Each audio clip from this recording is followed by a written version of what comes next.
Kalau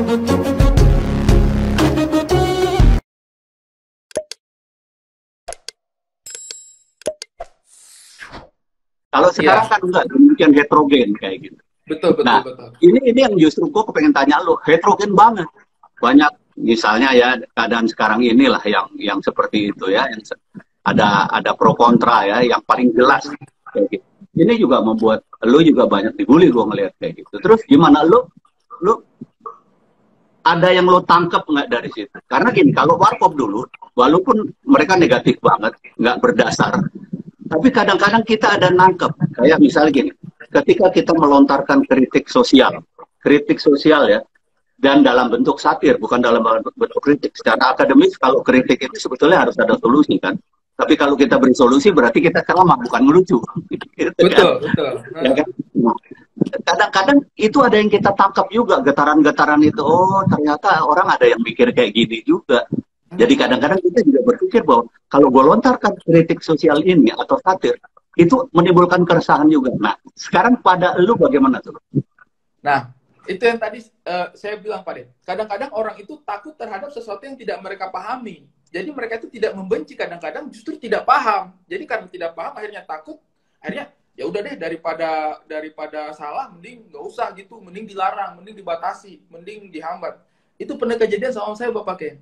Jadi kan mungkin orang-orang apa ya memahami isu-isu Indonesia Timur itu masih hitam putih gitu, belum melihat bahwa pergerakan primitif kadang-kadang. iya stigmanya itu masih terlalu terkekang. Tapi sebenarnya yang paling serem ini Bapak Ken, konteks kalau Indonesia Timur kan ada isu-isu apa isu-isu politik gitu yang ibaratnya ada ketidakpuasan dari beberapa kelompok individu di Indonesia Timur, kemudian pemerintah kita pastinya akan berbenturan gitu dengan kepentingan individu ini. Nah, itu saya pernah itu Bapak Ke. Kalau Bapak Ke kan dulu kan secara demokrasi kan dihambat. Nah, sebenarnya itu di saya juga berasa. Dulu saya pernah Bapak Ke tampil di acara pemerintahan, terus di belakang panggung langsung di briefing. Ri, nanti kamu di panggung jangan bahas-bahas kemerdekaan ya. Lah, kan saya kaget Pak De. Saya nggak pernah punya tujuan untuk membahas kemerdekaan, nggak pernah punya materi tentang itu. Tapi kenapa briefingnya ketat banget gitu? Kenapa briefingnya ketat banget? Karena ternyata ada undangan-undangan dari pemerintahan lah. Itu tahun 2014 tuh. 2013. 2014 awal. Nah, karena ada undangan dari pemerintahan, akhirnya saya di briefingnya gitu Pak De. Kamu nggak boleh ngomong-ngomong merdeka ya. Terus saya kan kayak terganggu banget gitu kayak kenapa kebudayaan dibatasi, kenapa seni dibatasi. Itu Pak De, akhirnya saya pas naik panggung, 3 kata yang saya sebut pertama itu merdeka, merdeka, merdeka. Kaget semua orang, wah gila nih orang timur ngomong merdeka depan pemerintah, ini ada aparat lah segala macam, gila nih orang. Terus saya bilang begini, saya itu merasa merdeka tinggal di Indonesia. Kenapa saya harus takut? Saya tadi di belakang, langsung saya omongin Pak De. Saya tadi di belakang di briefing dibilang jangan ngomong merdeka, tapi saya nggak mau tahu. Pokoknya saya mau ngomong merdeka hari ini karena saya merasa merdeka di Indonesia. Saya merasa merdeka di Indonesia. Saya bebas menentukan pilihan politik, saya bebas berkarya, saya tidak pernah dibatasi. Jadi kenapa saya harus takut untuk ngomong merdeka di negara saya sendiri? Saya bilang begitu pada bodoh amat. Orang-orang pada tepuk tangan tuh. Tapi saya sebenarnya emang kesel beneran. Orang-orang kayak nerimanya, oh komedi kali ini. Tapi sebenarnya ada kesalahan dikit gitu kayak. Itu terjadi pada kami, Bro. Itu terjadi pada kami. Bahkan kalau lo kan cuma berapa kali aja ya. Kita setiap tampil misalnya di TVRI apa segala, waduh itu ketat banget. Ketat banget. Bahkan kalau lu kan soal merdeka itu hakiki banget. Ini gue nggak boleh ngomong soal korupsi. Lah itu kan udah pasti salah. Udah pasti. Lah ya korupsi itu nggak boleh karena itu apa? Seolah-olah kalau yang korupsi itu pasti melawan pemerintah gitu. Kan mereka mencoreng diri sendiri ya. Kayak gitu. Ini zaman Orde Baru, bener-bener. Zaman Orde Baru bahkan ngomong korupsi pun nggak boleh. Lu bayangin nggak? Makanya kalau ada yang bilang, nah kan enak zamanku kan, waduh itu pembodohan nasional itu. Benar-benar. Iya. Dan itu kita sebagai komedian memang sangat mengganggu pikiran kita. Karena saya itu langsung tegang kayak, kenapa gua harus takut? Kenapa maksudnya saya pikir-pikir kayak di di negara saya ngomong merdeka aja dibatasin. Di mana kemerdekaannya gitu. Akhirnya saya tentang gitu. Saya bilang, kenapa nggak boleh saya dibatas-batasin? Karena ini negara merdeka. Saya orang merdeka di negaranya saya. Bukan berarti orang mau merdeka terus memisahkan diri atau apapun. Kan konteksnya nggak selalu melulu tentang itu. Jadi menurut saya sih memang itu yang saya bilang tadi. Orang-orang itu kadang nggak ngerti. Sehingga akhirnya mereka itu takut sendiri gitu. Padahal sebenarnya kita juga nggak ada tujuan ke situ. Justru semakin digituin saya semakin saya hajar, bodo amat. Kita bahkan tidak terbersit sedikit pun untuk membuat kacau negara ini kan sebetulnya. Iya, gitu orang saya berkarya bahagia. Tapi ada satu. Jadi kalau tadi kan kita ngomongin bagaimana kita dibully, bagaimana kita dibatasi. Nah, sementara di stand up comedy ada roasting namanya. Iya. Roasting kayak gitu kan. Nah ini gimana kalau lo ngeliatnya gini, lo suka nggak ngerosting kayak gitu? Kalau menurut saya, ngerosting itu sebuah seni yang tersendiri. Tapi beda tuh antara merosting, ini Mamake yang bilang ya, antara menghina sama merosting. Itu saya dapat ilmunya itu justru dari almarhum. Tapi tipis banget. Dan gue lihat sekarang pemahamannya agak beda. Yes, agak beda. Iya. Banyak sekali roasting yang menurut aku nggak terlalu bagus gitu ya. Artinya gini, dia menyerang pribadi dalam artian bukan karya gitu, bukan sesuatu apa kayak gitu. Tapi misalnya apa ya? Ya misalnya pribadi banget misalnya. Lu tuh tadi gua ngeliat padahal orangnya udah kawin. Lu tadi gua ngeliat lu deketin si An, lu gini gitu. Iya. Itu menurut gua nggak mutu gitu, roastingnya nggak mutu. Roasting yang bagus tuh seperti apa? Maaf nih, aku agak keluar dari suci. Tapi aku seneng banget sama cewek yang ngerosting pejabat-pejabat kita tuh. Siapa? Kiki, ada terakhir. Kiki Saputri. Ya, itu baru roasting. Nah, sekarang pertanyaan gue itu tetap, lu suka roasting nggak? Kalau saya sih, menurut saya roasting itu teknik yang gampang-gampang sulit. Pertama sih kalau untuk saya sih kalau sesama komedian ketika kita naik di atas panggung, untuk saya pribadi sebenarnya sudah mengikhlaskan diri untuk menjadi objek dari teman-teman atau siapapun yang ada di situ selama itu bisa menghibur penonton. Tapi untuk saya pribadi sih sebenarnya kalau misalnya ada teman-teman saya ngerosting saya terus ngejatuhin atau apa selama itu bisa menghadirkan ketawa di penonton, saya sih ikhlas ya. Saya sih ikhlas kayak oh ya udah yang penting ini berhasil. Enggak, artinya lo yang melakukan seperti apa gitu. Karena gue kepengen lihat konsistensi lo tadi ketika lo di roasting orang, dibully orang. Dengan lo bagaimana merosting orang ketika gitu. Saya di roasting orang, maka target saya itu adalah sebenarnya patokan saya roastingan saya ini masih benar apa udah enggak nih. Batasannya saya itu adalah yang di roasting ketawa apa enggak. Itu saya Pak De. Selama yang di roasting ikutan ketawa dan saya tahu dia ketawa karena kontennya saya bukan karena nggak enak hati, itu saya tetap lakukan. Jadi menurut saya sih kita itu harus berani nge-push sampai pada batasan itu. Memang akan tipis banget itu, mana menghina, mana ngerosting. Tapi untuk saya sih takarannya itu Pak De. Misalnya ini saya ngerosting Pak De. Kalau saya rasa kayak, aduh kalimat ini terlalu jahat, kayaknya Pak De bakalan sakit hati sih kalau saya roastingnya ke arah sini. Nggak usah deh, gitu. Tapi kalau misalnya, ini Pak De kalau sampai saya omongin kayak gini, pasti dia ngakak nih. Pasti Pak De berasa nih. Nah itu yang menurut saya konten roasting yang terbaik yang untuk saya ya. Jadi roasting itu adalah ketika kita ngejatuhin orang, tetapi orang yang kita jatuhin justru ketawa ngakak gara-gara omongannya kita. Nah, itu menurut saya itu konten roasting. Tapi kalau kita ngejatuhin orang yang kita jadikan sasaran itu sakit hati, itu menghina. Malah jatuhnya ke menghina gitu. Kalau aku sih kebenaran orang yang kebal banget terhadap roastingan gitu, baik itu pribadi maupun enggak ya kebal banget. Cuma kadang-kadang aku selalu bilang, dulu aku ketika disuruh minta jadi juri suci adalah ini Indonesia, ya Indonesia. Berarti aku akan bawa penjurianku terhadap keindonesiaan kita. Ya, makanya aku kan suka juga ngomong, kenapa sih nggak budaya kita, kenapa sih nggak gini, kenapa sih harus bahasa Inggris, segala macam kan, kayak gitu. Iya. Karena gue pengen membangun bahwa suci ini folklore banget, gitu. Nah sekarang, lo kan kental sekali dengan budaya Timur, menurut lo sampai sekarang ini panjang nih, ya disingkat dikit, jangan terlalu panjang. Masih ketinggalan nggak sih? Ada kemajuan nggak sih di era-era sekarang kayak gini? Karena gini, kenapa gua nanya kayak gini? Karena ketika lo muncul dengan budaya timur lo, saat itu mulai kita kayak terbuka bahwa ada saudara kita di timur yang harus kita perhatiin juga. Saat itu, kalau boleh lo ingat, itu kebetulan kita kok budaya kita di Indonesia ini semakin bisa, semakin menerima, semakin kepingin merangkul saudara-saudara kita di timur. Nah, menurut lo sendiri gimana? Masih ada kesenjangan kah? Atau bagaimana? Kurang cepat kah? Atau gimana? Kalau untuk saya sih, alhamdulillah dalam jangka waktu 5 tahun terakhir ini utamanya ya, itu saya merasa sudah banyak banget perubahan Pak De. Dalam utamanya bidangnya kita sendiri nih, kebudayaan ya. Ketika kita bicara kebudayaan, ketika kita bicara kesenian, menurut saya perubahannya drastis banget.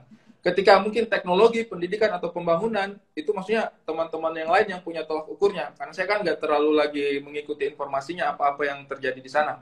Tetapi kalau untuk kebudayaan, kesenian, untuk saya sih alhamdulillah banyak banget perubahan. Yang pertama, menurut saya sih, sekarang orang-orang timur itu benar-benar dicari. Pure-nya dia itu apa? Siapa nih yang bisa mewakili? Karena kan sekarang banyak muncul tuh yang musisi, yang kemudian penulis, kemudian pelawak yang dari Indonesia Timur, jadi banyak gitu, banyak pilihan, banyak option. Nah, ketika orang bikin film, ada peran orang Timur, itu pasti nyari orang Timur beneran, Pak De. Nggak lagi tuh orang-orang dulu-dulu dihitam-hitamin, terus dijadiin orang Timur, dikeriting-keritingin. Ketika dia cari pembicara orang Timur, itu biasanya yang dipasang beneran orang Timur. Meskipun hanya untuk lucu-lucuan, biasa kadang Mamat, kadang Abdur, kadang saya. Jadi untuk saya yang menyenangkan itu. Jadi kayak ketika misalnya orang Indonesia pengen wajah Indonesia Timur yang terpampang, benar-benar orangnya yang dicari yang orang Indonesia Timur, dan itu menyenangkan sih untuk saya dengan cara bicaranya, dengan perawakannya, dengan budaya identitasnya, dan itu sih menurut saya baru terlihat di era-era 5 tahun terakhir ini. Jadi itu sih menurut saya kebahagiaan tersendiri gitu, kayak kita akan terus bersama-sama dengan penggiat-penggiat seni yang lain untuk meramaikan. Karena menurut saya sih perbedaan itu bukan untuk mengelompokkan sehingga kita punya perbedaan yang akan diomongin, tapi itu keberagaman, dan tidak bisa keberagaman itu nggak ada perbedaan. Kalau satu warna nggak beragam jadinya. Satu hal yang dimaksud dengan persatuan, kesatuan itu bukan berarti harus seragam, bukan gitu ya. Ini yang kadang-kadang kita suka lupa gitu. Betul. Bahwa apalagi Ari, apalagi saya, kita lahir di negara yang sudah jadi. Sudah ideal kalau menurut aku. Ya sudah, marilah kita sama-sama sadari itu, nggak usah lagi ganti-ganti ini, ganti itu, gitu loh. Ya, itu makanya pentingnya aku nanyain. Karena gini, karena aku berpikiran itu dari dulu. Kenapa aku concern terhadap Ari? Karena memang tidak terdengar timur. Makanya betapa bangganya sekarang gua ngelihat di televisi yang namanya melucu. Kalau dulu kan kita ngelihat orang timur kan kita serem aja. Takut aja kan, seperti lo beat lo kayak gitu, kalau nggak jadi keamanan, iya banget. Sekarang kita ngelihat Mamat, kita ngelihat teman dari siapa, dari Papua kemarin, si Kurus sama si Kendut itu. Iya, itu gue bangga banget, gue seneng banget. Dan mereka benar-benar bisa bikin ketawa dan tetap membawakan budayanya. Nah, semakin banyak orang seperti itu, semakin kita merasa beragam sebetulnya, Ri. Itu pentingnya. Kenapa aku dulu menerima dan terus mengkonsep mengenai Suci stand up komedi Indonesia, itu sebetulnya itu. Gue kepengen lahiran itu, dan insya Allah berhasil karena ada kalian. Makanya itu tadi gue tanya itu. Dan insya Allah keberagaman kita nggak akan pernah selesai. Keberagaman itu akan terus, dan justru itu pemersatu kita gitu. Itu yang pasti. Gue kepengen lu juga menyuarakan itu terus kayak gitu. Jadi ya benar ya, jangan pernah putus asa, jangan pernah dibully. Itu biasa lah dibully gitu. Dibully mah sekarang terlalu ini, Ri. Dulu zaman gua yang ngebully pemerintah sendiri yang bully kan. Nah, serem banget, serem banget. banyak banyak yang selalu kamu kemisan tuh. Iya, iya, Banyak iya. teman-teman kita yang hilang. Beruntung aja Warkop nggak terkenal banget ya. Kalau nggak hilang juga kali. Setuju, setuju. Sampai Nah, turun-turun ke sekarang lapangan nih tuh. kita ngobrol yang ini lagi nih. Gue kemarin lihat Instagram lu ada khusus gitu. Gua agak ngurut dada gitu. Gua agak bangga, gua agak terharu. Lu nge-expose, lu ada di apa? Di pusaranya bini gue. Iya, Iya, kenapa nih? Kenapa nih? iya. Jadi kemarin itu kan saya sudah lama juga, sudah lama juga nggak ngunjungin Mama Ake. Terus kayak pas mau ke sana, udah sekalian saya tanya sama Ale kan, tanya sama Ale. Pas ke sana tuh ya teringat tuh apa-apa. Maksudnya saya mungkin nggak punya banyak momen ya sama Mama Ake, kan kebanyakan kerjanya sama Bapak Ake kan. Cuman meskipun sedikit sih momen-momennya itu berharga gitu. Pas Mamake sakit, pas Mamake masih sehat, pas kita dikunjungin kalau kita lagi syuting.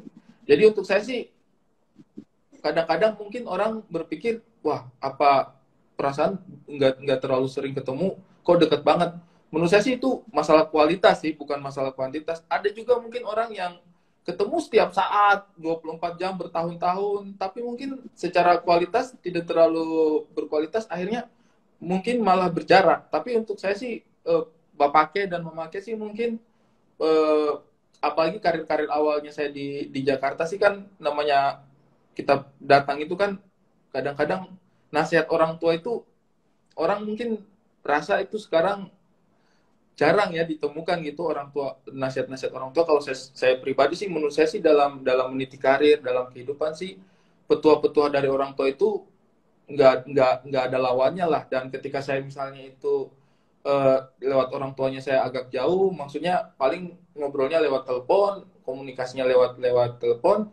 Kalau ke bapaknya itu sama mamanya itu bisa langsung gitu depan mata gitu. Jadi untuk saya sih itu momen-momen yang tidak terlupakan. Jadi kayak saya Yang sama paling yang paling nggak lo lupain dari mama kayak apa, Li? Ada kejadian itu apa yang paling? yang menurut saya sih yang itu yang saya posting itu pas waktu itu kan saya lagi nge-host tuh, lagi nge-host, dan saya kayak memang waktu itu berusaha banget survive gitu di panggung itu, yang menurut saya sih itu panggung yang beda gitu, kayak levelnya teman-teman itu jauh banget di atas, kemudian saya baru masuk ke situ gitu, jadi kayak aduh saya emang berjuang banget gitu, dan mungkin mungkin ada beberapa orang yang menangkap kalau di situ itu saya betul-betul mengeluarkan energinya saya gitu, berusaha bekerja keras. Tapi saya kaget banget ketika itu justru memakai gitu yang ngingetin gitu. Pas saya ke rumah sakit kan waktu itu ngejenguk kayak, "Oh, kamu sekarang lagi sibuk ini ya?" "Iya."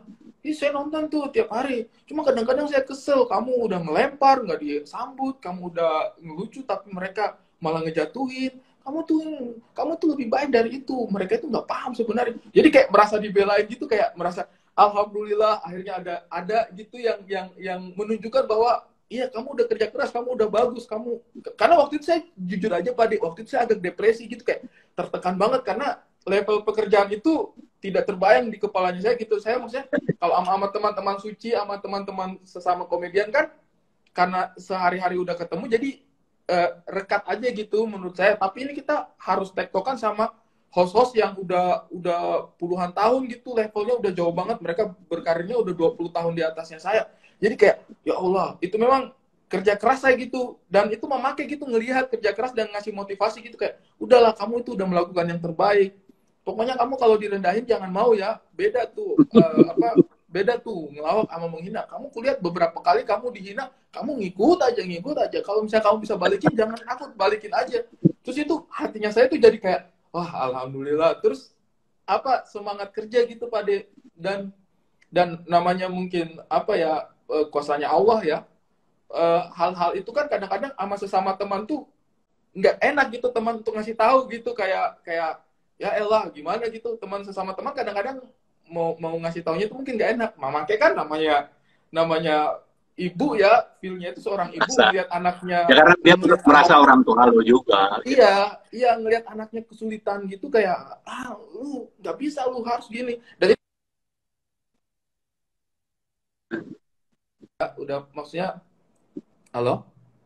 Ya, ya.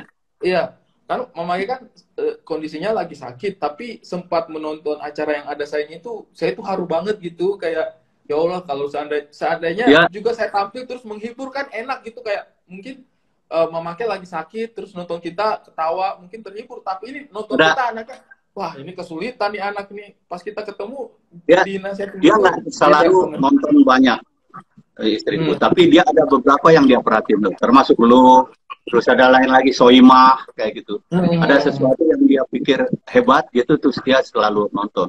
Ya termasuk juga Tora, nggak tahu kenapa tuh Tora sama istrinya itu termasuk diperhatiin. Bahkan ketika istri gua meninggal juga dia dititipin ke gua, termasuk lu pada semua Soimah. Nah, ini sekarang kayak gini, ini kita kelamaan ngomong, kayaknya kita kasihkan berdua doang. Mungkin ada yang mau Iya, tanya nih, apa, silakan kalau viewers ada yang mungkin mau ada yang nanya. mau tanya Ari mengenai apa lah hubungan kita seperti apa, kayak gitu boleh. Monggo silakan kalau ada yang mau nanya. Sambil nunggu Ri, lo apa ke depan apa Li, kerjaan Ri? Paling mungkin dalam waktu dekat doakan ya Bapak ya, paling untuk rilis film sih yang dalam waktu dekat ini lagi proses finalisasi. Mudah-mudahan alhamdulillah sih eh, belajar-belajar juga Pak De. Jadi pengen sih bikin format komedi yang dari benar-benar dari kitanya gitu. Dari saya pribadi. Iya, iya, iya. Paham. Ya iyalah, Lagi nunggu harus rilisnya itu sih. harus mulai dengan keresahan. Dan gue yakin sih lu bisa, gue yakin bisa. Nah, Amin. kalau yang kemarin kapan tayang Ri? Ini kita lagi nunggu sih, sekarang sih lagi nyelesain lagi, tapi masih belum belum mutusin sih tayangnya kapan. Cuma harusnya sih dalam waktu dekat ini sih. Lihat kondisi juga. Didoakan aja Ri, nanti, mudah-mudahan ada pengumumannya lah. amin, amin. Ri, ada yang nanya nih dari siapa? Lestari. Dari Lestari. Hari kapan kawin? Katanya kapan nikah? Aduh, udah lihat bapaknya aja udah tuh bertanya-tanyanya itu, ini seorang orang tua loh, bertanyanya itu di luar itu. Udah tahu itu pertanyaan-pertanyaan yang pusing ya. Tapi Ya. insya Allah Tapi sih. kan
itu adalah terutama untuk Baik. laki ya.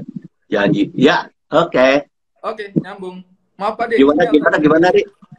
iya, pernikahan ya. Ini yang bertanya pernikahan betul-betul tidak menjaga perasaan. Kita udah ngomong Indonesia, keberagaman, tantangan-tantangan hidup, tiba-tiba. Tapi insya Allah sih Pak De, kalau saya sih nggak tahu sih kapan waktunya. Tapi kali ini sih kayaknya perjuangannya saya itu mengarah ke sana sih, kayaknya sih. Jadi dan ini bukan hanya dari sisinya saya sih. Maksudnya kan kalau untuk itu kan sebenarnya bukan perjuangan satu orang ya, tapi perjuangan dua orang, dan alhamdulillah sih mungkin kali ini saya tidak berjuang sendiri sih. Jadi didoakan saja ya teman-teman ya, Amin. mudah-mudahan perjuangannya kami berdua bisa sampai pada garis start ya. Karena menurut saya pernikahan itu justru garis startnya tuh. Kami ini masih pemanasan di pinggir lapangan nih. Pengennya ini mau start nih, biar bisa Nggak, lari terus, tapi finish gitu. tapi harus serius lu pikirin juga karena ini perintah Ya, agama juga, Ri. Kayak iya, gitu. iya, Dan pasti membanggakan dan membahagiakan orang tua. Itu yang iya, pasti. iya. Apalagi lu bisa tetap menjadi laki tetap menjadi laki, baik itu menikah maupun tidak menikah ya. Jadi tetap menjadi laki sebagai imam, sebagai orang yang benar-benar bisa membawa sebuah kapal itu kemana gitu. Ini ada tanyaan satu lagi. Tanya satu lagi dari Muhammad Zulfani. Kak Ari ada proyek khusus nggak untuk Indonesia Timur? Proyek khusus untuk Indonesia Timur, doakan saja ya, doakan saja. Ini lagi dalam tahap penggodokan, Pak De. Insya Allah ada memang lagi ada bayangan untuk bikin sebuah proyek yang khusus untuk Indonesia Timur. Wah, berarti gua nggak bakal.